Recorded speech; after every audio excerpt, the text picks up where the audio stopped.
একটা জিনিস মাথায় রেখো, কাটিং মাস্টার বোঝো তো? কাটিং মাস্টার বোঝো কি? তো যদি কাটিং মাস্টার বুঝে থাকো, সেই কাটিং মাস্টার আমি। ঠিক আছে?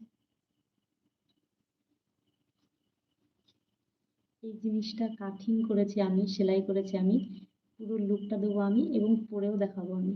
ঠিক আছে? তো বুঝতে পারবে যে কাটিং থেকে কাটিং করলাম, তারপরে সেটাকে তৈরি করলাম, তৈরি করে সেটা আবার পরেও দেখালাম আমি। তো বুঝতে পারছো তো বিষয়টা কি?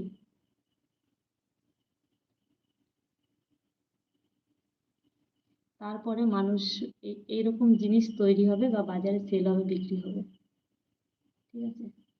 তো মেয়েদের সব জায়গায় ফেলনা দেবো না, বা মেয়েদের এই যে বাজে কমেন্ট করে চলে যাও, এই বাজে কমেন্টগুলো বন্ধ করো। তোমরা ছেলেরা যেমন সব কাজ করতে পারো, মেয়েরাও সব কাজ করতে পারে। তো এতদিন ছিল ছেলেরা কাটিং মাস্টার হয়,